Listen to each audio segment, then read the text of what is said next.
ओम या श्री स्वयं सुकृतिनां भवनेष्वलक्ष्मी पापात्मनां कृतिदियां हृदये सुबुद्धि श्रद्धा सदां कुलजन प्रभवस लज्जा तां त्वां नतास्म परिपालय देवी विश्वं सर्वमंगल मांगल्ये शिवे सर्वार्थ साधिके शरण्ये त्र्यंबके गौरी नारायणी नमोस्तुते।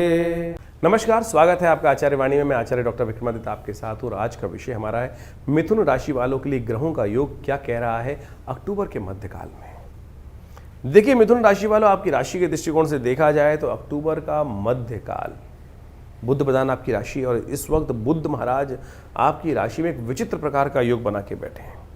बुध और शुक्र एक दूसरे के साथ स्थान परिवर्तन करके बैठे हुए हैं और एक बात माने, स्थान परिवर्तन अपने आप में एक राजयोग योग से भी बड़ा योग होता है। यदि दो ग्रह एक दूसरे के स्थान में बैठे हैं तो दोनों में ऐसा परस्पर संबंध होता है कि वो एक दूसरे का अहित नहीं करते और अच्छी तरह से उसको बढ़ाने का योग बनाते हैं।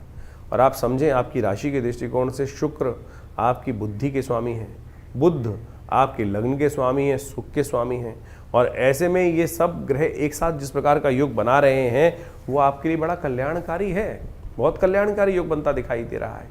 और इसके साथ साथ इस समय में बृहस्पति का जो परिवर्तन होने जा रहा है इस अक्टूबर के मध्यकाल में, जो 49 दिन के लिए बृहस्पति आपके साथ एक जबरदस्त योग बना रहे हैं। शायद कहा जाता है कि बड़े बड़े लोगों की कुंडली में भी वो योग नहीं बनता।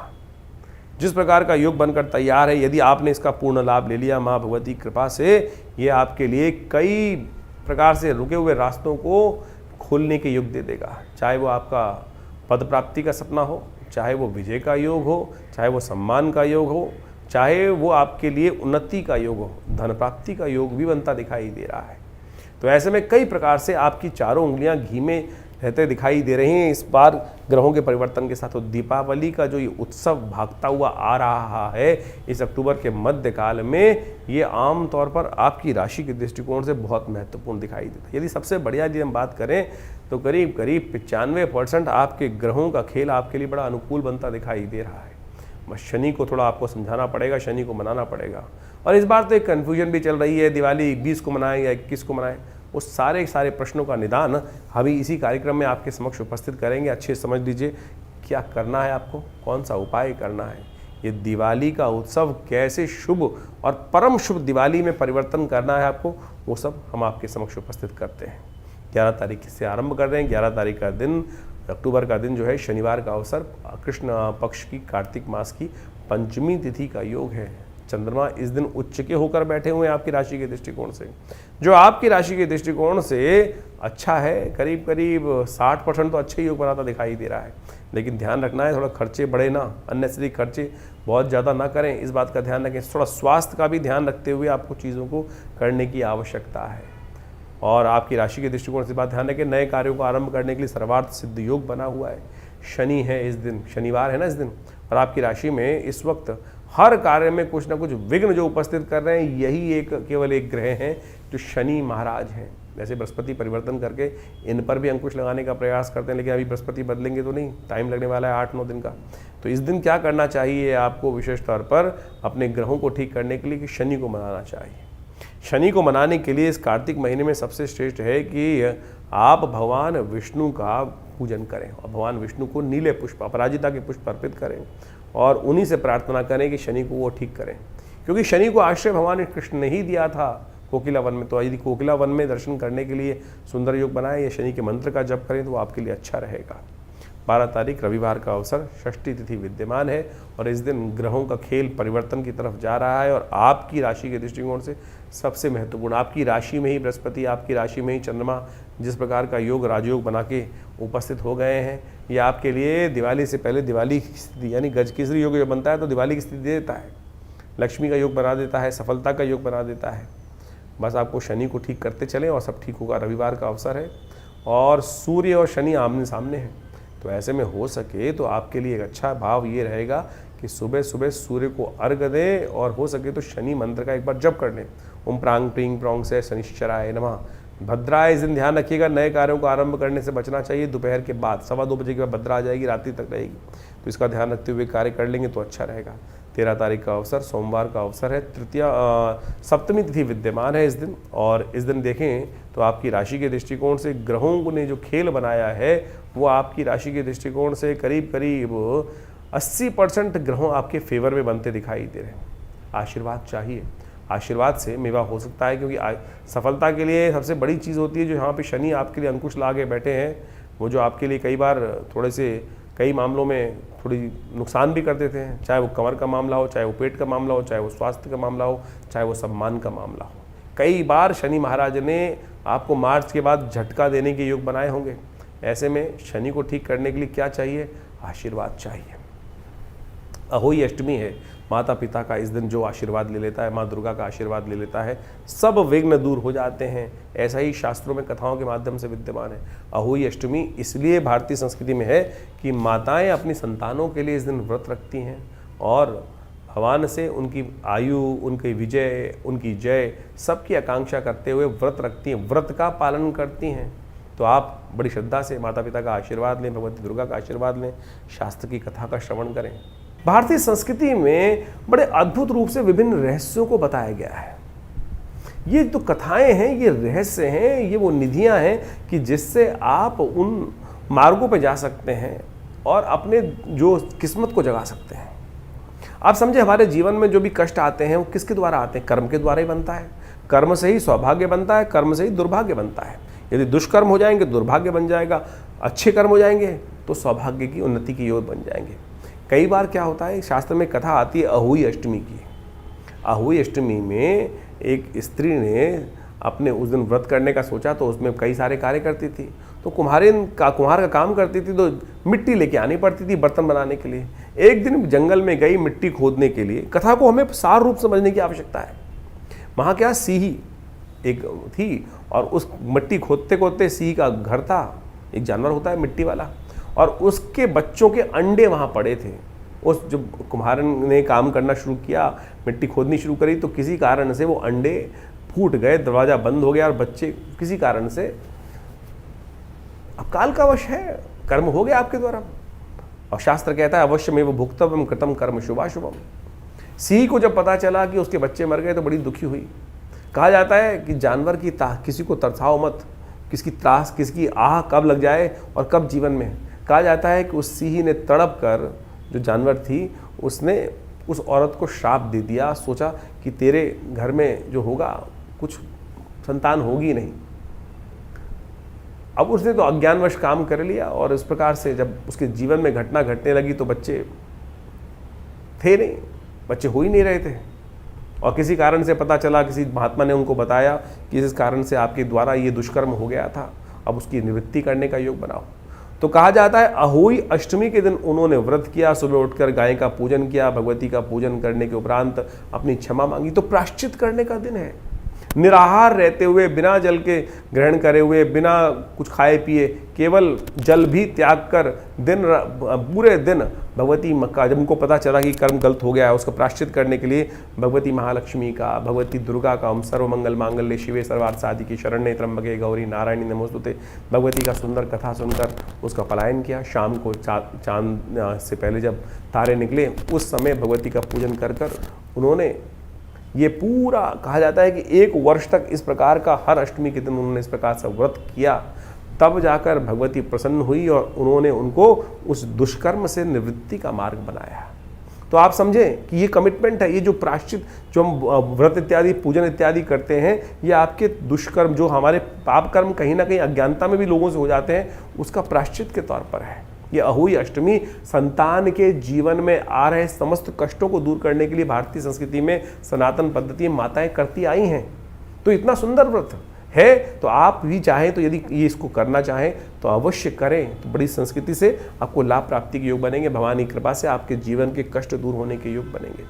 कहा जाता है इस दिन विशेष तौर पर गुलगुले बनाकर भगवती का पूजन करा जाए। सुबह शाम तक पूरा षोडशोपचार भगवती का पूजन किया जाता है और गाय का पूजन किया जाता है। और उसके बाद शाम के समय भगवती का एक प्रतिमा बनाकर उनका चौक पूजन कर कर सब बैठकर उनकी कथा का श्रवण करें और साथ साथ उनका स्मरण करें, आरती उतारें। और जब चांद निकल आए, जब तारे निकल आए, कई परंपराएं चांद की हैं, कई जगह परंपराएं जो हैं वो तारों की है।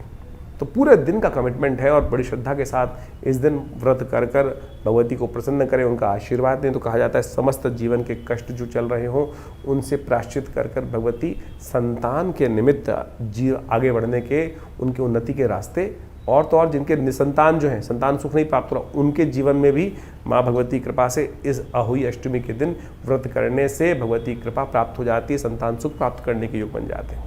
तो इसको नोट कर लीजिए, इस प्रकार से अवश्य श्रद्धा के साथ करने का प्रयास करें, कल्याण के योग बनेंगे। तो मिथुन राशि वालों, ये कथा का आपने श्रवण किया, समझा कि किस प्रकार से अहोई अष्टमी सब प्रकार से मनोरथों को सिद्ध करने वाली है।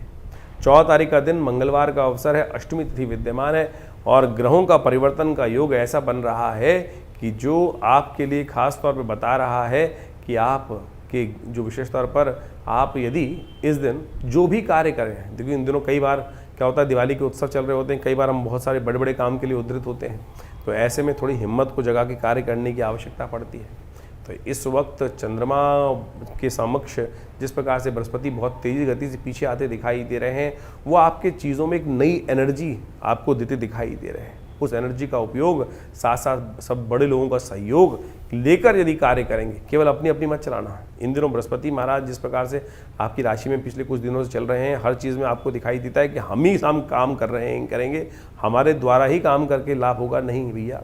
सब विनम्रता से बड़े लोगों का आशीर्वाद लेकर काम करने की ज़रूरत है। तो इस बात का ध्यान रखते हुए कार्य करने की आपको ज़रूरत है। हनुमान जी का सुंदर स्तवन करें। सुंदरकांड का पाठ हमने इसलिए विवेकानंद योगाश्रम में रखा है क्योंकि कार्तिक का महीना चल रहा है, मंगलवार का अवसर है, तो आप भी इसमें सम्मिलित हों। हनुमान जी की कृपा से आपको विशेष तौर पर रास्ता प्राप्त करने का योग बनेगा। तो आप भी घर बैठ के हनुमान चालीसा का पाठ कर सकते हैं, सुंदरकांड का पाठ कर सकते हैं। जिनको अपने नाम से कराना है वो आश्रम में चल रहे सवामनी के भोग में भी अपना सहयोग कर सकते हैं। इस दिन जो यज्ञ रहेगा 15 तारीख बुधवार का अवसर, नौमी तिथि विद्यमान है और इस दिन ग्रहों का योगायोग आपकी राशि के दृष्टिकोण से करीब करीब 75% आपके लिए अनुकूल दिखाई देता है। तो ऐसे में आप बुद्धि को स्थिर रखकर कार्य करने का प्रयास करें। जिस प्रकार से बुद्धि स्थिर रहेगी तो कई प्रकार के आपको लाभ देने के योग बना सकती है। धर्म से दूर मत भागिएगा, अननेसेसरी ध्यान रखिएगा। आपकी राशि में इन दिनों योग ऐसा चल रहा है कि धर्म पर ज़्यादा विश्वास आपका टिक नहीं रहा है। छोटी छोटी बातों में आप थाली के बैगन की तरह स्थिति कर लेते हैं, कभी हाँ कभी ना। ऐसा ना करें, स्थिर भाव से धर्म की तरफ युक्त रहते हुए कार्य करने की ज़रूरत है। गणेश जी का सुंदर ध्यान करें, वो आपके लिए अच्छा रहेगा। हो सके तो हरी चीज़ों का दान करें, गौ सेवा में दान करेंगे तो बहुत अच्छा रहेगा। 16 तारीख बृहस्पतिवार का अवसर, दशमी तिथि विद्यमान है और इस दिन आपकी राशि के दृष्टिकोण से सुबह आशीर्वाद ले लीजिए और शाम तक उसका चमत्कार देख लीजिए। विनम्र होकर छोटे बनकर कार्य करने की ज़रूरत है। हर चीज़ में अपनी अपनी ना चलाएं, छोटे विनम्र होकर आशीर्वाद लेकर लोगों के सहयोग से पूछ कर कार्य करना आपके लिए विजय देने के योग बना सकता है। इस दिन आपकी राशि के स्वामी बुध जो है वो बृहस्पति से दृष्ट तो हैं, लेकिन बृहस्पति के नक्षत्र में ही प्रवेश करते दिखाई दे रहे हैं। यानी सद्बुद्धि ज्ञान के छत्र छाया में यदि हम बुद्धि का उपयोग करें, यानी जहाँ पे हमारा खुद का जो विचार है वो कहीं कम हो रहा हो, तो उपयुक्त व्यक्ति से सलाह लेकर काम करने से आपके लिए विजय देने के योग बन सकते हैं। सुबह विशेष तौर पर क्या करें, सुबह थोड़ी भारी दिखाई देती है तो नए कार्यों में हाथ डालने से बचना चाहिए। 10:30 बजे के बाद ग्रहों का परिवर्तन का योग है, वो आपके लिए अनुकूलता प्रदान करने के योग बनाएगा। पीली चीज़ों का दान करें, हो सके तो हल्दी का टीका अपने माथे पर लगाएं। केले का दान करना भी आपके लिए अच्छा रहेगा। 17 तारीख शुक्रवार का अवसर, एकादशी तिथि विद्यमान है और इस दिन ग्रहों का बड़ा परिवर्तन होने जा रहा है। ग्रहों के राजा, इस वर्ष के राजा सूर्य परिवर्तन की तरफ जाते दिखाई दे रहे हैं और ये परिवर्तन उनका जो है वो आपकी राशि के दृष्टिकोण से बहुत महत्वपूर्ण रहेगा। थोड़ी कमज़ोर अवस्था में ज़रूर है, लेकिन बुध आदित्य योग जो बन रहा है आपकी राशि के दृष्टिकोण से वो बहुत महत्वपूर्ण स्थिति में जाता दिखाई दे रहा है। वो आपके लिए कई प्रकार से रास्तों को नया निर्माण करने के योग भी देता दिखाई देगा और कई मामलों में उन्नति का, यानी ये सूर्य का परिवर्तन आमतौर पे कमज़ोर होते हुए भी बुध के साथ आने से आपके लिए बहुत सुंदर योग बनाएगा। इतनी कमज़ोर अवस्था में ना माने शुक्र, फिर भी अगर ये ताकत दे सके तो बहुत अच्छा रहेगा। भगवान सूर्य को नित्य प्रति कोशिश ये करें, ओम उनके मंत्र का जप करें, ओम गणेश सूर्य आदित्याय नमः। हो सके तो गायत्री मंत्र का स्तवन नित्य प्रति करने का प्रयास करें।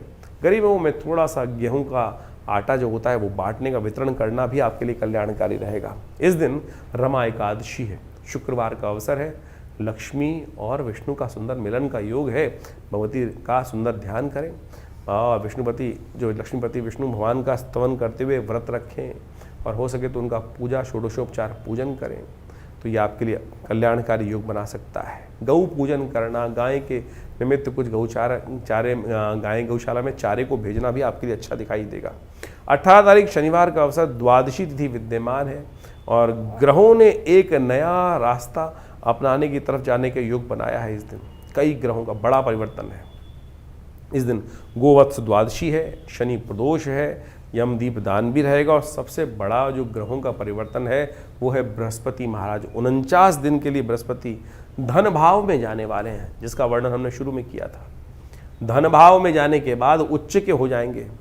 विश्व के धनाढ्य व्यक्तियों की कुंडली में जो योग होता है उस प्रकार का योग ये 49 दिन के लिए आपकी राशि में बनकर तैयार है। ये आपको कि शनि के नेगेटिव प्रभाव को भी बृहस्पति अपने अंकुश में लगा देंगे और ये आपके लिए सबसे उपयुक्त है। यानी समय बिल्कुल कई मामलों में ग्रह गोचर के अनुसार से तो परफेक्ट हो गया है आपके लिए। 95% ग्रह आपके फेवर में इस वक्त काम करने के योग बना रहे हैं। बस आपको अपने आप को स्वयं विश्वास जगा के रखना है। कहीं ना कहीं थोड़ा सा अविश्वास उत्पन्न होगा तो क्या होता है ना, रोते हुए जाओ तो मरोगी खबर लेके आओ। हर चीज़ में सोचो नेगेटिव कि अरे पता नहीं होगा क्या नहीं होगा। अरे होगा बिल्कुल। इस वक्त तो स्थिति आपकी ऐसी है कि जहाँ सोच लिया वैसा हो गया, इस प्रकार का योग है। लेकिन आपकी राशि में दृष्टिकोण से क्या विश्वास नहीं जाग रहा है? विश्वास जगाइए साहब। ग्रह नक्षत्रों के दृष्टिकोण से गोचर से ग्रह बिल्कुल परफेक्ट है। आप पता नहीं जन्मपत्री में क्या खेल चल रहा है, तो जन्मपत्री में हो सकता है कुछ कमज़ोर हो, लेकिन आमतौर पर मिथुन राशि वालों के लिए इस वक्त तो ग्रह बिल्कुल परफेक्ट योग बनाते दिखाई दे रहे हैं। आपको ऐसे में अपने सिर पर से भार उतारने की योग है। शनि प्रदोष है इस दिन, कोशिश करें शनि को ठीक करने का प्रयास कर लें, क्योंकि शनि सफलता वाले भाव में बैठकर कुंडली में केवल एक ही अंकुश है। बृहस्पति ने देख तो लिया, फिर भी शनि को मनाने की ज़रूरत है। तो हर शनिवार के दिन हो सके तो इन 49 दिनों में एक काम किया करें, तिल का दान, तिल से ही यज्ञ शनि के मंत्र का अवश्य कराएं अपने लिए। देखिएगा यज्ञ से क्या होता है कि 100 गुना अधिक प्रभाव हो जाता है आपकी राशि के दृष्टिकोण से। और यमदीप दान किया आता है इस दिन। सिर से भार उतारने के लिए क्या कहे कि अपने पितरों के निमित्त दीप दान किया आता है, चौमुहा दीपक दान, शास्त्र में विधान है उसका, जान लीजिए। यमदीप दान भारतीय संस्कृति में एक ऐसा, सनातन पद्धति के अंदर एक ऐसा विषय है, यदि जो कर लेता है, शास्त्र कहता है कि 1 वर्ष तक, आने वाले 1 वर्ष तक उसकी अपमृत्यु नहीं होती। अलाए बलाए हर प्रकार से उसकी कष्टों से निवृत्ति का योग बन जाता है। यमराज उनके घर में नहीं जाते 1 वर्ष तक, यदि ये उपाय कर लिया जाए। और इस बार खासतौर पे धनतेरस के दिन वो उपाय बनता है, लेकिन इस बार ग्रहों की गणना के अनुसार से दिवाली से धनतेरस से 1 दिन पहले शाम को ये उपाय करने का समय बन रहा है। क्यों? क्योंकि इस दिन 18 तारीख को शनिवार के दिन शनि प्रदोष का योग बन रहा है। त्रयोदशी शाम को आ जाएगी, तो त्रयोदशी शाम को आने के कारण से यमदीप दान इस दिन करना चाहिए। इस दिन क्या करना है आपको? विशेष तौर पर एक 7 अन्न की ढेरी बनाकर, 7 अन्न जिसमें चावल, गेहूँ, उड़द, चना, अरहड़, मसूर और इस विशेष तौर पर ये सातों के सातों अन्न लेकर, मूंग साथ में ले लीजिए। ये सातों अन्न थोड़े थोड़े लेकर एक छोटी सी, मतलब 10-10, 20-20 ग्राम लेकर छोटी सी ढेरी बना ली और उसके ऊपर विशेष तौर पर एक आटे का चौमुहा दीपक बना लिया और चौमुहा दीपक लगाकर उनके ऊपर एक प्रज्वलित कर दीजिए। ओम यमाय नमः। थोड़े से चावल हाथ में लीजिए और उसमें जो यदि थोड़ा सरसों का तेल लेकर इस विशेष तौर पर इस दिए को प्रज्वलित कर दीजिए और प्रज्वलित करने के बाद ओम यमाय नमः थोड़ा सा ऊपर करके ओम यमाय नमः, धर्मराजाय नमः, इस प्रकार से उनके ऊपर थोड़ा सा चावल छोड़ दीजिए दीपक के ऊपर। इतना पूजन कर लेंगे तो बहुत, विधान तो बहुत लंबा चौड़ा है, इतना सा ही पूजन कर लेंगे तो बहुत अच्छा रहेगा। उसके बाद थोड़ा सा दीपक हाथ में उठाकर दक्षिण की दिशा की तरफ दिखाकर अपने पितरों को इस प्रकार से दिखा दें। घर के बाहर, घर के अंदर नहीं किया जाता ये यमदीप दान, जो है घर के बाहर करने का नियम है और इसी समय करने का नियम है। शनिवार के दिन इस बार ये योग बन रहा है, शनि प्रदोष के दिन योग बन रहा है, तो ये कर लीजिए। शास्त्र गारंटी दे रहा है, स्कंद पुराण गारंटी दे रहा है कि 1 वर्ष तक यमराज जहाँ ये प्रयोग कर लिया जाता है, यमराज वहाँ पर अपना दर्शन नहीं देते हैं, अपमृत्यु नहीं होती है व्यक्ति की। तो यानी इस बात को, अकाल मृत्यु से बचने का रास्ता बहुत जल्दी बन जाता है। यदि घर में कोई बीमार है बहुत ज़्यादा, तो कम से कम ये उपाय अवश्य उस व्यक्ति के द्वारा करा दीजिए। तो सत्य माने भगवान की कृपा से समस्त अनिष्ट दूर होने के योग बन जाएंगे। तो मिथुन राशि वालों, इस दिन खास तौर पे अपने ग्रहों को परिवर्तन करने का जो आपने योग बनाया, जो हमने समझाया, वो अवश्य कीजिएगा। रविवार का दिवस 19 तारीख का दिन जो विशेष तौर पर मिथुन राशि वालों के लिए क्या कुछ कह रहा है जान लीजिए। उस दिन त्रयोदशी उदया तिथि है, धनतेरस है, धन्वंतरी जयंती है और साथ साथ ग्रहों के परिवर्तन के अनुसार से, तिथियों के योगायोग के अनुसार से हनुमान जयंती का योग भी बन रहा है। और यदि ग्रहों का खेल समझा जाए तो आपकी राशि के दृष्टिकोण से ये समय आपके लिए अच्छा अनुकूलता का वातावरण बनाता दिखाई दे रहा है। बस थोड़ा स्वास्थ्य पर ध्यान देने की ज़रूरत है। चंद्रमा शनि आसपास अपने आप में जिस प्रकार का योग बना रहे हैं वो कहीं ना कहीं थोड़ा स्वास्थ्य के मामले में तो समस्याएं उत्पन्न करने के योग देते हैं। तो दूध का दान करना चाहिए आपके लिए, महामृत्युंजय मंत्र का जप करना चाहिए, वो आपके लिए अच्छा रहेगा। धन्वंतरी जयंती है इस दिन खास तौर पे 13 दीपक अवश्य जलाने चाहिए और साथ में एक चौमुहा दीपक अपने घर में जलाना चाहिए। कहा जाता है भगवती महालक्ष्मी को प्रसन्न करने का अद्भुत दिवस है ये।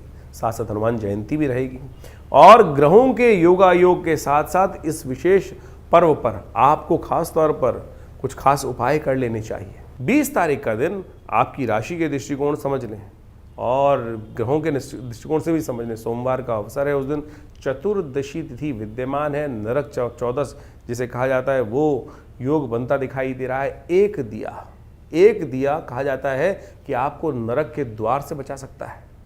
यानी इस दिन ग्रहों के दृष्टिकोण से इतना महत्वपूर्ण दिवस है। वो सारे विधान को समझाएंगे। पहले ज्योतिष के दृष्टिकोण से आप अपनी राशि का महत्व समझ लें।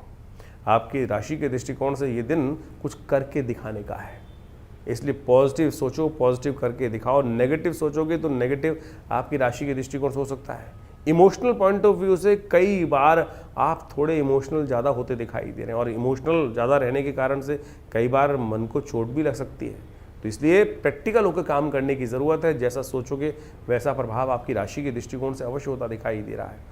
फिर जैसा हमने कहा वो भी समझ लीजिए कि नरक चौदस भी है इस दिन, छोटी दिवाली भी है इस दिन और साथ साथ रूप चौदस, कई प्रकार के योग इस दिन बनते दिखाई दे रहे हैं।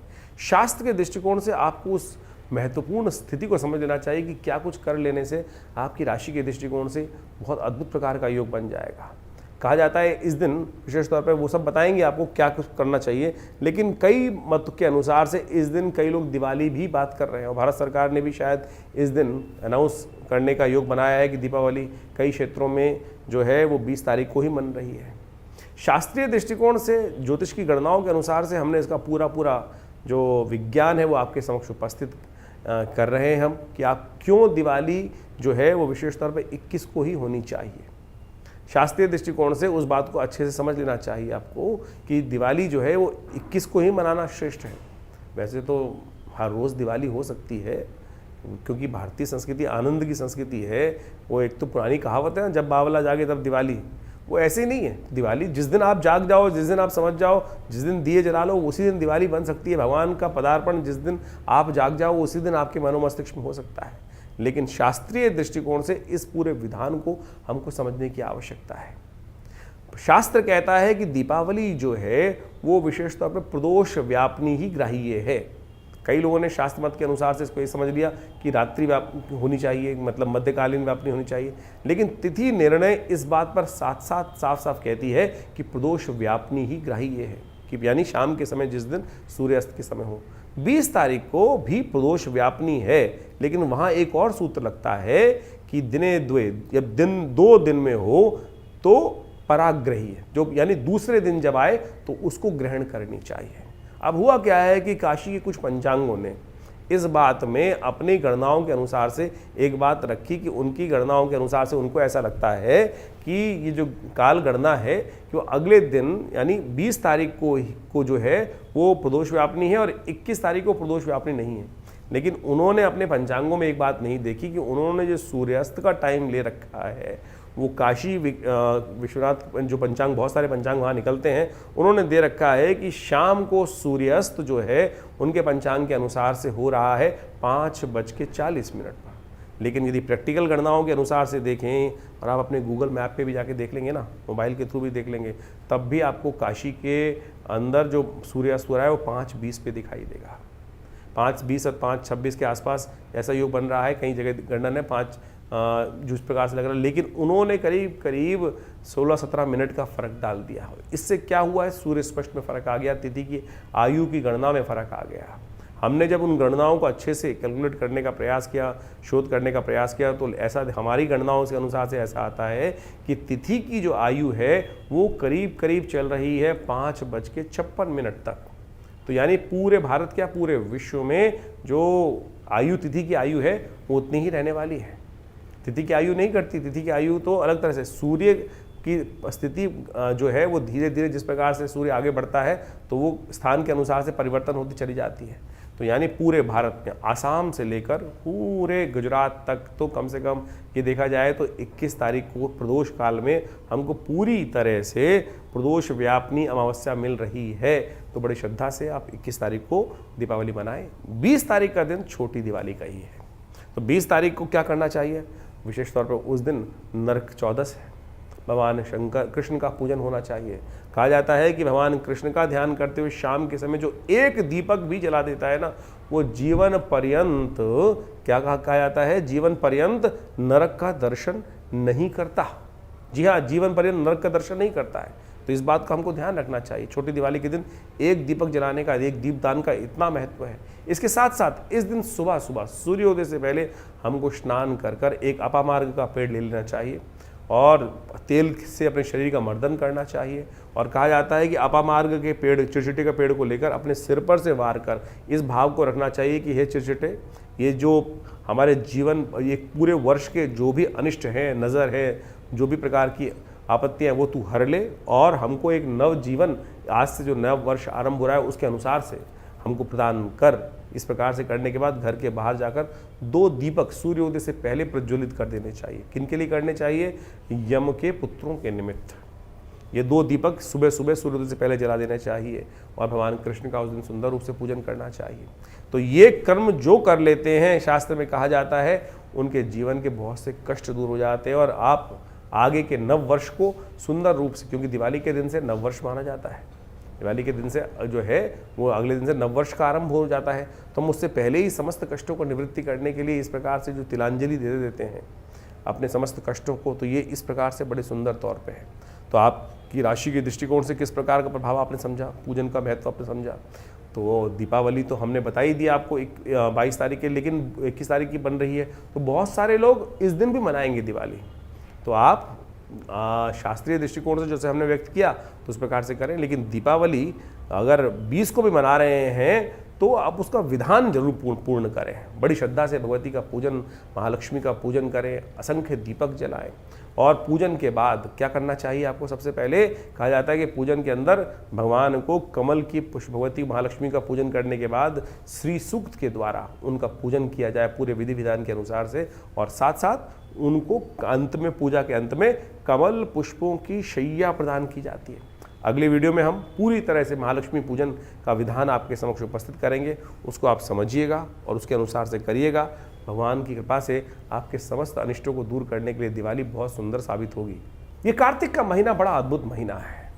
इस कार्तिक के महीने में ऐसे सिद्ध मुहूर्त बनते हैं ग्रहों के, उत्सवों के, कि जो आपके जीवन में वारे न्यारे कर सकते हैं, चुटकियों में जीवन को परिवर्तन की तरफ ले जा सकते हैं।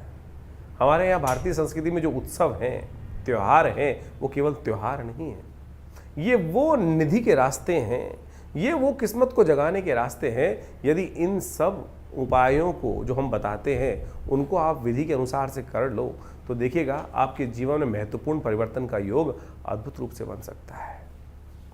देखिए, इस कार्तिक के महीने में यदि सबसे बड़ा ग्रहों का परिवर्तन का योग बन रहा है वो अद्भुत रूप से है। इस जो अक्टूबर के महीने का मध्यकाल जो है वो ग्रहों के परिवर्तन की सूचना अद्भुत रूप से लेकर आया। सबसे पहला ग्रहों का मुहूर्त देखें, स्थान परिवर्तन योग। यदि आप देखें, शुक्र और बुध दोनों एक दूसरे की राशि में इन दिनों चल रहे हैं। सूर्य परिवर्तन की तरफ जा रहे हैं। बृहस्पति एक महत्वपूर्ण परिवर्तन ग्रहों का योग बना रहे हैं जो अपने राशि के दृष्टिकोण से उच्च के होने जा रहे हैं। एक पुरानी कहावत है जो एक बहुत बड़े ज्योतिषी ने लिखी, यदा मुश्तरी करकटे व कमाने, यदा चश्मखोरा जमी आसमाने। यदि बृहस्पति जो हैं वो जिस प्रकार का योग बनाकर परिवर्तन की तरफ जा रहे हैं, सोचें कि वो उच्च के होने जा रहे हैं। कर्कटे, बृहस्पति कर्कटे, यदा कहा गया तो जब कर्क में आ जाएंगे तो जबरदस्त दिवाली के समय में अद्भुत रूप से बृहस्पति परिवर्तन होने के बाद आपकी राशि में एक महत्वपूर्ण किस्मत जगाने के रास्ते आपके बनाने के तैयार होकर आए हैं। और ऐसे में बहुत बड़े बड़े जो ग्रहों के योगा योग बन रहे हैं, मुहूर्त बन रहे हैं, धनतेरस से लेकर दिवाली तक का ये मुहूर्त। दिवाली में तो बहुत कन्फ्यूजन भी इस बार, उन सब का निवारण भी हम आपको देने वाले हैं। आप समझ लें कि दिवाली का अद्भुत रूप से जो योग बन रहा है वो कैसे आपके जीवन में जो कन्फ्यूजन है, वो कन्फ्यूजन वास्तविक तौर पर शास्त्र में उसका निदान भी दिया गया है, वो हमने आपको बताया। उसके बारे में पूरी तरह से अभी जान लीजिए क्या क्या ग्रहों का योग है। सबसे पहले जो महत्वपूर्ण बात जानने की है वो है दिवाली की। दिवाली एक दिन का त्यौहार नहीं है। भारतीय संस्कृति में दिवाली जो है वो 5 दिन का त्यौहार माना जाता है, 5 दिवस का। यम दीपदान से आरंभ होती है दिवाली, और यम दीपदान से ही दिवाली का उत्सव समाप्त होता है। यानी धन त्रयोदशी के दिन सबसे पहला जो चीज़ किया जाता है, यम दीपदान किया जाता है। आरोग्यता प्राप्त करने के लिए जाता है, पितरों की प्रसन्नता के लिए दिया जाता है। मृत्यु के देवता से ये त्यौहार आरंभ होता है, और यम द्वितीया जो होती है उसमें यम के नाम से दीप की दान जो रात्रि के वक्त किया जाता है, तभी तक ये उत्सव चलता है। ये अद्भुत रूप से है। आज केवल दिवाली के दिन लोग मिठाई बांटकर या पटाखे चलाकर या लक्ष्मी गणेश की पूजन करके ही कार्य पूर्ण कर लें, दिवाली को मान लें। दिवाली का विधान, दिवाली आपकी किस्मत जगाने की आई है, और उस किस्मत जगाने का रास्ता हम आपको आज बताने वाले हैं। सबसे पहले तो आप भारतीय संस्कृति के अनुसार से इस बात को समझ लें कि ये जो विशेष तौर पर मुहूर्त बन रहा है, 18 तारीख से दीपावली का महा उत्सव शाम के समय से आरंभ होगा, जिस दिन यम दीपदान किया जाएगा। यम दीपदान, उस दिन से व्यवस्था आरंभ होगी। क्या करना है उस दिन? उस दिन सबसे पहले आपको एक कार्य करना है कि एक घर के दक्षिण दिशा की तरफ आरोग्यता प्राप्त करने का यह अद्भुत उपाय है जो किया जाता है धनतेरस के दिन। लेकिन इस बार ग्रहों का योग ऐसा बन रहा है कि द्वादशी के दिन, प्रदोष के दिन शाम के समय ही ये उपाय किया जाएगा। वो किया जाएगा विशेष तौर पर 16 जो ग्रह नक्षत्रों के दृष्टिकोण से आपको समझ लेना चाहिए। 18 तारीख को ये उपाय जो कर लेगा, छोटा सा उपाय, 2 मिनट का उपाय, उसको 1 वर्ष तक उसके मान सम्मान अकाल मृत्यु की रक्षा स्वयं यमराज करेंगे। ये शास्त्र के अनुसार से बताया गया है। क्या कहा जाता है कि यम दीपदान, उस दिन जब प्रदोष का समय हो, शाम के समय त्रयोदशी योग बन गया, और आपके ग्रहों के दृष्टिकोण से समझ लीजिए शनिवार के दिन ये अद्भुत प्रयोग बन रहा है। जिनका शनि परेशान कर रहा है उनको उस दिन नोट कर ले ये उपाय खास तौर पर करने के लिए। एक ढेरी, अन्न की ढेरी बना लें, 5-6 अन्न, 7 अन्न उसमें एकत्र कर लें, और एक ढेरी बनाकर उसके ऊपर एक चौमुहा दीपक अपने घर के दक्षिण दिशा की तरफ उसको प्रज्वलित कर लें। शाम के समय सूर्यास्त के बाद ओम यमाय नमः कर उसके ऊपर थोड़ा सा चावल छोड़ दें, और थोड़ा सा दीप हाथ में लेकर दक्षिण दिशा की तरफ अपने पितरों को दिखाएं। इस प्रकार से हाथ में लेकर, जो अंगारे को हाथ में लेकर, ऐसे थोड़ी देर के लिए अपने पितरों का ध्यान कर उनको ये समर्पित किया जाता है कि हम यहाँ प्रसन्नता से हैं, आनंद से हैं, और आपके लिए जो तर्पण इत्यादि हम कर रहे हैं वो आपको स्वीकार हो। और यही भाव रखते हुए कि उनको प्रसन्नता देने के लिए, उनका आशीर्वाद देने के लिए ये दीपक यम के नाम पर अपने घर के दक्षिण दिशा की तरफ, दक्षिण कोने की तरफ आप लगा दीजिए। घर में जगह नहीं है, छत पे चले जाइए, बालकनी होगी वहाँ लगा दीजिए। नहीं तो अपने जिस बिल्डिंग में आप रह रहे हैं उस बिल्डिंग के नीचे जाकर कहीं एक कोने पर दक्षिण दिशा की तरफ जहाँ हो रहा हो वहाँ जाकर भी आप इसको रख सकते हैं। कई लोग घर के अंदर ही यमदीप दान करने का प्रयास करते हैं। घर के अंदर यमदीप दान नहीं, घर के बाहर की व्यवस्था है। इस बात को हमको नोट कर लेना चाहिए खास तौर पर। उसके बाद अगले दिन से विशेष तौर पर आरंभ होता है धनवंतरी जयंती के साथ, धन त्रयोदशी के साथ में ये उपाय जो होता है। दीपावली का महाउत्सव नोट कर लीजिए, बहुत जबरदस्त चीज़ है। इसको जो कर लेता है उसके जीवन में समस्त प्रकार के अनिष्ट दूर होने के योग बन जाते हैं। दीपावली का उत्सव 19 तारीख से जो आरंभ हुआ, सुंदर योग बना रहा है, वो विशेष तौर पर आपकी राशि के दृष्टिकोण से चमत्कारिक लाभ देने वाला है।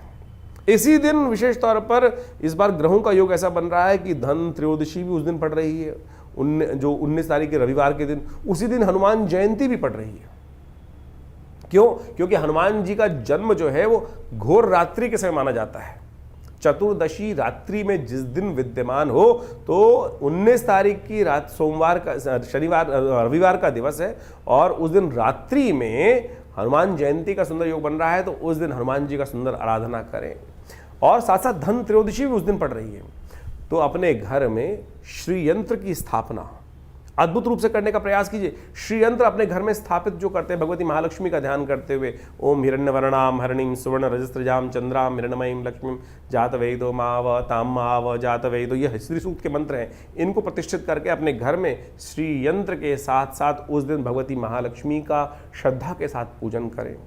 हनुमान जी का जन्म दिवस भी इस बार धन त्रयोदशी के दिन ही पड़ रहा है। धन्वंतरी आरोग्यता के देवता जो अमृत कलश लेकर सागर मंथन से उपस्थित हुए और पूरा का पूरा सागर मंथन उन्हीं के लिए किया गया था, वो विशेष तौर पर उसको लेके उपस्थित हुए। इस दिन धन्वंतरी जयंती, आयुष प्रदान करने वाले देवता का उसी दिन पूजन किया था। ओम धन्वंतरे नमः, उनका यज्ञ कीजिए। और विशेष तौर पर औषधियों का दान भी शास्त्र, कोई बहुत बीमार चल रहा हो व्यक्ति, उस दिन औषधियों का दान करने का प्रयास किया जाना चाहिए। और एक बात और ध्यान रखें, धन्वंतरी जयंती जो जिसको धनतेरस कहा जाता है, ये महालक्ष्मी की आराधना का अवसर है। महालक्ष्मी किस में वास करती हैं? या तो स्वर्ण में वास करती हैं, चांदी में वास करती हैं, धातु में वास करती हैं। और उस दिन सुंदर रूप से अपने घर में क्या करना चाहिए हमको? एक बड़ी विचित्र सी परंपरा हम लोगों ने शुरू कर दी, घर में निधि लाने के लिए व्यवस्था रहती भारतीय संस्कृति में। लेकिन आज की तारीख में क्या है, लोग बर्तन लेके आने लगे उसके लिए। पुराने ज़माने में बर्तन होते थे पीतल के, तांबे के, चांदी के, सोने के, तो उस तरह से लोग लेके आते थे अपनी अपनी श्रद्धा के अनुसार से। और वो उसकी वजह से क्या होता था, लक्ष्मी जी घर में पदार्पण करने का। आज की तारीख में जो बर्तन होते हैं वो तो है लोहे के। आप लोहे के बर्तन घर में लाने के, धनतेरस का चम्मच प्लेट ये लाने की परंपरा हो गई, तो बर्तन खरीदने का त्यौहार नहीं है, धन लाने की, लक्ष्मी को घर में लाने के लिए है। तो स्वर्ण इत्यादि चीजें, लोहा तो कम से कम ना लाओ, इस बात का ध्यान रखने का व्यवस्था हमको रखनी चाहिए। तो उस दिन बड़ी श्रद्धा के साथ भगवती का धनतेरस का पूजन सुंदर रूप से आप करें। भगवती महालक्ष्मी का हमारे यहाँ पूरा उसका एक विशेष तौर पर श्रीयंत्र हम लोगों ने व्यवस्था करी है, सिद्ध करके श्रीयंत्र तैयार किए हैं। और पूरी तरह से महालक्ष्मी के नित्य प्रति यज्ञ कर कर, श्री सूक्त का पाठ कर कर, हमारे विशेष तौर पर आश्रम पे जो विद्वान पंडितगण हैं, सुंदर रूप से नवरात्र के दिनों में सहस चंडी का सुंदर आयोजन हुआ और उसमें से भगवती की महालक्ष्मी के नित्य प्रति मंत्र चलते हुए लगातार उनका स्तवन चल रहा है। और समस्त विद्वत ब्राह्मण समाज आपके लिए इन यंत्रों को सिद्ध कर कर आपके लिए तैयार कर रहा है। आप इसको आश्रम से मंगा सकते हैं, अपने घर में स्थापित करें। महालक्ष्मी का जो यंत्र है अद्भुत चमत्कारों को उपस्थित करने वाला है, समस्त मनोरथों को सिद्ध करने वाला है। तो इस प्रकार से इन यंत्रों को स्थापित कर कर उस दिन से शंख के साथ भगवती का पूजन आरंभ करें। देखिए परिवर्तन का अद्भुत योग आपकी राशि के दृष्टिकोण से बनने के रास्ते, अपनी किस्मत के रास्ते बनने के शुरू हो जाएंगे। शाम के समय अवश्य हनुमान जी का सुंदर स्तवन करेंगे। 13 दीपक अवश्य श्रद्धा के साथ भगवान को प्रसन्न करने के लिए अवश्य जलाएं उस दिन, और भगवती कृपा प्राप्त करने के लिए अवश्य उस दिन समस्त आरोग्यता प्राप्त करने के लिए दीपक जलाकर भगवती महालक्ष्मी का पूजन। हनुमान जी को चूरमे का भोग सबसे अधिक पसंद है। हमने विवेकानंद योगाश्रम में इस दिन सुंदर कांड का पाठ रखा है, हनुमान जी का यज्ञ रखा है, महालक्ष्मी यज्ञ रखा है, जो सुबह और से पूरे समय तक चलेगा। तो आप सब भी सादर आमंत्रित हैं उस यज्ञ में, जो रहेगा उसमें भाग लें, भगवत का यज्ञ करें, भगवान का प्रसन्न करने का सुंदर रास्ता बनेगा। और हनुमान जी को चोला चढ़ाकर सुंदर रूप से ये व्यवस्था सुंदर रूप से रहेगी। आप इस कार्यक्रम में भाग लेने के लिए सुंदर व्यवस्था बनाकर आश्रम पे पदार्पण कर सकते हैं। रविवार को सुबह भी कार्यक्रम रहेगा, शाम को भी कार्यक्रम रहेगा। और उसके बाद अगले दिन सोमवार का जो त्यौहार है वो बहुत अद्भुत योग लेकर आ रहा है। सोमवार की इस बार दीपावली का कुछ कन्फ्यूजन है और लोगों ने कई बार उसको स्थिति कही है, कोई कह रहा है 20 को मनाएं, कोई कह रहा है 21 को मनाएं, कब मनाएं। तो सोच लें कि इस बार दिवाली बड़ा अद्भुत योग लेकर आई है। इस बार शास्त्र के दृष्टिकोण से कहा जाता है कि बहुत सारे लोगों ने अलग अलग उसमें रास्ते बताए हैं, अलग अलग सूत्र बता रहे हैं। हम शास्त्रोक्त विधि के अनुसार से आपको समझा देते हैं कि प्रदोष व्यापनी जो विशेष तौर पर अमावस्या होती है, उसी दिन भगवती महालक्ष्मी का पूजन महालक्ष्मी पूजन के रूप में किया जाता है। इस बार बड़ी विचित्र योग ये बना है कि दोनों दिन यानी 20 और 21 तारीख को दोनों दिन प्रदोष व्यापनी अमावस्या भारत में हमको मिल रही है। सूर्यास्त के बाद पूरे भारत के अंदर क्षेत्रों में यदि देखें, जो तिथि की आयु है, यदि आप पूरा असम से लेकर नीचे तक इधर गुजरात तक देखेंगे तो हर क्षेत्र में यानी 20 और 21 दोनों को प्रदोष व्यापनी यानी शाम के समय सूर्यास्त के बाद अमावस्या 19 तारीख को तो 20 तारीख को तो शुरू ही हो रही है वो शाम के समय पर, जो करीब करीब 4 बजे के आसपास चतुर्दशी समाप्त हो जाएगी और उसके बाद अमावस्या आ जाएगी। और 21 तारीख को वो अमावस्या करीब करीब ज्योतिष के दृष्टिकोण से देखा जाए तो आयु जो तिथि बन रही है वो बन रही है 5:54 तक। 5:54 तक ये जो तिथि की आयु चल रही है, तो प्रदोष काल में वो मिल रही है आपको, प्रदोष जो अमावस्या तिथि है। तो इसमें शास्त्र कहता है कि प्रदोष व्यापनी जब हो, दोनों दिन हो, तो दोनों दिन ले सकते हैं, पूर्व भी ले सकते हैं, परा भी ले सकते हैं। कई शास्त्रों का मत है परा लेनी चाहिए, लेकिन कई आचार्यों का मत यह है कि पूर्व परा दोनों ग्राह्य है। ज्योतिष के दृष्टिकोण से भी आप ये मान सकते हैं कि दोनों दिन ग्राह्य हैं, तो इसको नेगेटिव ना लें, इसको पॉजिटिव लेने का हमको प्रयास करना चाहिए। सुंदर रूप से इस बात को हमें ध्यान रखना चाहिए कि इस दिन जो ग्रहों का योगा योग बन रहा है वो अब विशेष तौर पर समस्त अनिष्टों को दूर करने वाला है। तो इस दिन क्या करना चाहिए हमको? इस दिन विशेष तौर पर महालक्ष्मी का सुंदर पूजन करें, असंख्य दीपक जलाएं। एक बात और ध्यान रखिएगा, इस दिन नरक, क्योंकि 14 के दिन, ये जो 20 तारीख के दिन माने 14 के दिन पड़ रही है, 14 के दिन कहा जाता है कि जो एक दीप दान कर देता है, जो एक दीप दान कर देता है, वो विशेष तौर पे शास्त्र के दृष्टिकोण से कहा जाता है कि वो किसी भी प्रकार से नरक का द्वार नहीं देखता। तो इस दिन नरकासुर का संहार भगवान कृष्ण के द्वारा किया गया था। तो जो शाम के समय बड़ी श्रद्धा के साथ पूजन कर भगवान कृष्ण के मंदिर के बाहर जाकर एक दीपक अवश्य प्रज्वलित कर देना चाहिए और दीपदान करने की सुंदर व्यवस्था बनानी चाहिए। और सुबह के सुबह एक दिव्य प्रयोग है जो आप नोट कर लीजिए कैसे करना चाहिए। अपामार्ग का पेड़ मिल जाएगा आपको, अपामार्ग का पेड़ लेकर वो विशेष तौर पर उसको ला के रख लीजिए, उखाड़ के रख लीजिए। और कहा जाता है कि सुबह सुबह उस अपामार्ग के पेड़ को अपने सिर पे, उससे पहले क्या करना है आपको? उससे पहले ये करना है आपको कि अपने संपूर्ण शरीर पर तेल मर्दन, सोमवार के दिन 20 तारीख को सुबह सुबह संपूर्ण शरीर पर तेल लगाकर, और क्या उसके बाद यम के नाम पर 14 आहुतियाँ दी जाती है यम के तर्पण के रूप में, जिनको खासतौर पर यम तर्पण कहा जाता है। और उसके बाद स्नान करने के उपरांत अपने सिर से उस चिरचिटी के पेड़ को लेकर इस प्रकार से वारा जाता है और कहा जाता है कि हे चिरचिटी के पेड़, हमारे जीवन, हमारे पूरे साल में जो नज़र, अला बला जो भी हमारे को लगी हुई है वो सब हट जाए हमारे जीवन से, दूर हो जाए हमारे जीवन से। और उसके बाद उसको वहीं डालने के बाद अपने घर के द्वार पर जाकर, दोनों द्वारों पर, घर के द्वार के लेफ्ट साइड और राइट साइड दोनों तरफ 2 दीपक यम के पुत्रों के नाम पर जला दिए जाते हैं। ये अवश्य सुबह सुबह प्रयोग कर लेना चाहिए। ये अब जो प्रयोग कर लेता है भगवान की कृपा से उसके जीवन में नव यौवन का क्योंकि दिवाली एक तरह से नए उत्सव का आरंभ होती है, तो इस दिन ये छोटा सा उपाय जो कर लेते हैं सुबह सुबह, उनके जीवन में कल्याण का मार्ग बन जाता है। और साथ साथ दीपावली का सुंदर पर्व तो पड़ ही रहा है, तो दीपावली के दिन शाम को इस बार जो संयुक्त रूप से पड़ रहा है, हम कह रहे हैं कि 2 दिन दिवाली का योग आपको भाग्य से मिल रहा है, दोनों दिन। क्योंकि हमने कहा, आपको शास्त्र का सूत्र बताया कि प्रदोष व्यापनी 2 दिन योग बन रहे हैं, तो दोनों दिन दिवाली का योग है। एक साल में 2 दिवाली का योग आपकी भारत ज्योतिष के दृष्टिकोण से सुंदर रूप से आपको प्राप्त हो रहा है। तो आनंद से दिवाली दोनों दिन मनाएं और 20 और 21 तारीख को श्रद्धा के साथ दोनों दिन पूजन कीजिएगा। दोनों दिन पूजन करने का योग बन रहा है। ये नहीं कि एक दिन करके, बहुत सारे लोग कहते हैं अकाउंट क्लोज, हर काम खत्म करें। नहीं भाई, दोनों दिन करने का प्रयास कीजिए। लक्ष्मी गणेश का शाम को प्रदोष काल में श्रद्धा के साथ, बड़ी श्रद्धा से पूरा विधान हम आपको उपस्थित करके बताया ही आपको हमने किस प्रकार से महालक्ष्मी जी का षोडशोपचार पूजन आप श्रद्धा के साथ कीजिए। और दीपावली का सुंदर पूजन अभी हम पूरे अपने चैनल पर एक अलग से वीडियो बनाकर पूरी जो दीपावली का पूजन किस प्रकार से विधि विधान से करना है उसका भी हम आपको पूरा वीडियो का लिंक शेयर कर देंगे। तो बड़ी श्रद्धा के साथ भगवती महालक्ष्मी का पूजन, श्रीयंत्र को अवश्य स्थापित करना चाहिए। कहा जाता है श्रीयंत्र को स्थापित कर पूरे वर्ष अपने घर में रखना चाहिए और बड़ी श्रद्धा के साथ भगवान का पूजन करना चाहिए। तो आपके समस्त मनोरथ सिद्ध करने के योग बन जाते हैं। तो आप इस बात का ध्यान रख लें, ये दीपावली जो है हमारे समस्त जीवन के कष्टों को दूर करने के लिए उपस्थित हो रही है। और इस बार दीपावली बड़ी महत्वपूर्ण है। 12 वर्ष बाद ये दीपावली का योग बन रहा है, जिसमें बृहस्पति उच्च को होकर आपके राशि में सामने उपस्थित हो गए हैं। और वर्षों बाद बृहस्पति के साथ साथ बुध और शुक्र भी एक तरह से स्थान परिवर्तन योग बनाकर आपकी राशि में बड़े सुंदर रूप से उपस्थित हुए हैं। उसकी सारी विवेचना आपके समक्ष रखी है। फिर भी आपके मन में कोई प्रश्न हो या कोई बात हो तो आप आश्रम पर संपर्क साध सकते हैं, प्रश्नों का निदान जान सकते हैं। हम हैं आपके साथ। और आप विवेकानंद योग आश्रम में जो समय समय पर उत्सव चल रहे हैं उसमें भी सम्मिलित हो सकते हैं। धन्यवाद, नमस्कार।